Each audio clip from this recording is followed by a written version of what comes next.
খাস্তা মুচমুচে বাঁধাকপির পকোড়া নিয়ে চলে এলাম। অনেকক্ষণ থাকবে মুচমুচে আর খাস্তা।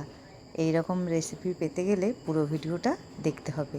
তো চলো ভিডিওটা শুরু করি, বেশি না কথা বাড়িয়ে। এখন শুরু করা যাক রেসিপি। খুবই লোভনীয় একটা রেসিপি। দেখো ঝিরিঝিরি করে একদম কেটে নিলাম। এখন এর মধ্যে স্বাদ অনুযায়ী লবণ দিয়ে দিচ্ছি। দিয়ে দিচ্ছি জিরে পাউডার, এটা শুকনো কড়ায় ভাজা জিরে। দিয়ে দিচ্ছি জোয়ান, ঝাল জোয়ানটা দিলাম। আর আমি এখানে অনেকটাই কাঁচা লঙ্কা কুচি করে নিয়েছিলাম, সেটা দিয়ে দিলাম। আর একটু দিয়ে দেবো গুঁড়ো লঙ্কা। যারা ঝাল বেশি খাও তারা দিতে পারো, নাহলে বাদ দিতে পারো এটাকে। দিয়ে দিচ্ছি হাফ চামচ আদা বাটা। দিয়ে দিচ্ছি রসুন বাটা 1 চামচ পরিমাণ অনুযায়ী। রসুনটা একটু বেশি দিলাম। অল্প একটু হলুদের গুঁড়ো দিয়ে দিলাম, না দিলেও চলে, আমি কালারের জন্য দিলাম। এখন দিয়ে দিচ্ছি পরিমাণ অনুযায়ী বেসন, যতটা মাখতে লাগবে সেইভাবে দিচ্ছি। এখন এটাকে ভালো করে মেখে নেব।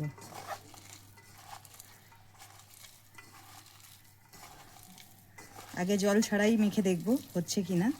যদি না হয় তাহলে একটু জল দেব।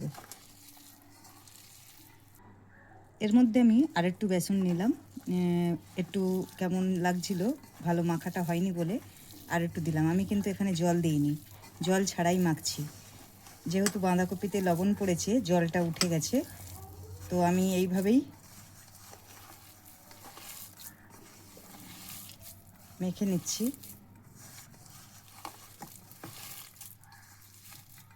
দেখো মাখাটা হয়ে গেছে।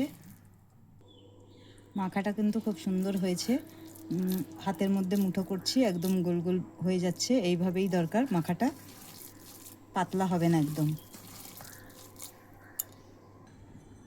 এখন একটা প্লেটের মধ্যে ব্রেড ক্রাম্ব নিয়ে নিয়েছি, আর আমি যে বাঁধাকপির মাখাটা বানিয়েছিলাম একদম সুন্দর করে গোল বানিয়ে নেব। আর এইটার মধ্যে চ্যাপটা করে একটু গোল ভাব দিয়ে দেবো, যে যেমন শেপ দিতে পারো। তো আমি গোল গোল ভাব বানিয়ে নিচ্ছি। এটা কি হয় বলুন তো, মুচমুচে হয়, একটু সুন্দরভাবে মুচমুচে হয় বাঁধাকপির পকোড়াটা, তার জন্য ব্রেড ক্রাম্বটা দেওয়া। আরও একটা নিয়ে নিলাম, নিয়ে গোল করে এটার মধ্যে শুধু একটু চেপে দেব।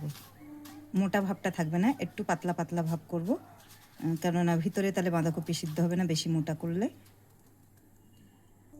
এই একইভাবে সবগুলো আমি বানিয়ে নিচ্ছি। এবারে তেলটা এদিকে গরম করতে দিয়ে দিয়েছি, আর এবারে তেলটা গরম হয়ে গেলে ছেড়ে দেবো এগুলোকে। তেলটা গরম হয়ে গেছে, আমি একটা একটা করে ছেড়ে দিচ্ছি, আর গ্যাসটা লো ফ্লেমে রেখেছি।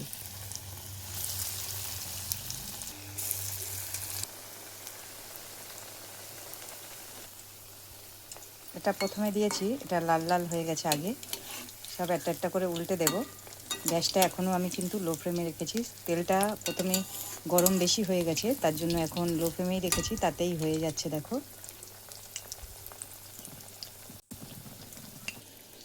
এবারে আমি গ্যাসটা হাই ফ্লেমে দিয়েছি, দিয়ে ভালো করে একটু ভেজে নেব। অনেকক্ষণই লো ফ্লেমে রেখেছিলাম, কিছুক্ষণ রাখার পরে তারপরে আমি হাই ফ্লেমে দিয়ে ভালো করে ভেজে নিচ্ছি। এইভাবে পকোড়া বানালে কিন্তু অনেকক্ষণ মুচমুচে থাকে।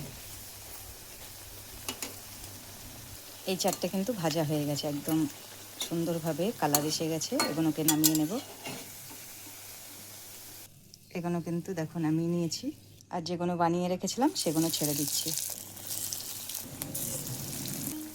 একইভাবে বানিয়ে নিলাম এগুলোকেও। বন্ধুদের উদ্দেশ্যে বলছি, আমার ভিডিও যদি ভালো লেগে থাকে অবশ্যই চ্যানেলটিকে সাবস্ক্রাইব করে, আর নতুন নতুন রেসিপি পেতে লাইক শেয়ার কমেন্ট করে পাশে থেকো সবাই। এখনকার মতন আসছি, টাটা। আবার অন্য একটা ভিডিও নিয়ে চলে আসবো।